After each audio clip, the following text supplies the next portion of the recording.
There are a couple of punctuation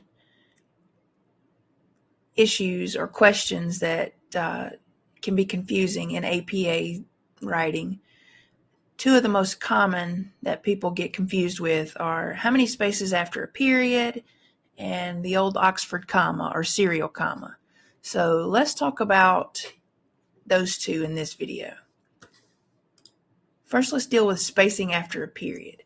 You can see in your APA style manual or the APA publication manual, section 6.1 deals with spacing after a period, and in the concise guide, section 4.1 deals with spacing after a period. So in the APA 7 guidelines, you use one space after a period or another punctuation mark that ends a sentence, whether that be a period, a question mark, or some other form of punctuation. This is a change from the 6th edition. For many years, we used two spaces after a period or a punctuation that ended a sentence, and this has reverted back to one space after a period or a punctuation mark that ends a sentence. Another thing that we see issues with is the serial comma, or sometimes called the Oxford comma. Some writing styles have said that in their guidelines it is okay if you have a series of words.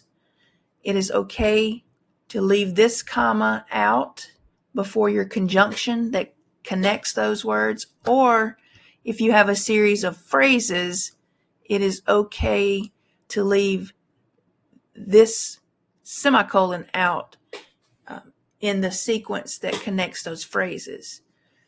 However, in APA, we do use the Oxford comma or the Oxford semicolon, if you want to call it that.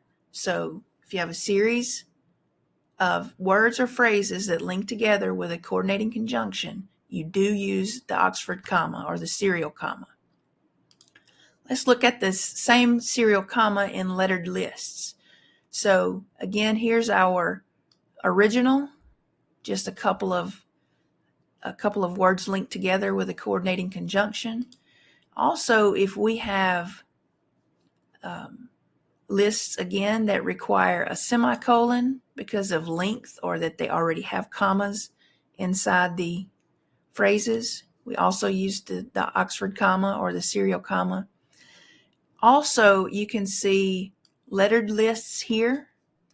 When we use lettered lists or numbered lists, we also use the Oxford comma, Oxford semicolon in distinguishing between those lists. So in any scenario you can think of, you're going to use the Oxford comma or the serial comma. And again, in your publication manual, this is the lettered list is addressed in section 6.50, and in your concise guide, the lettered list is addressed in section 4.12.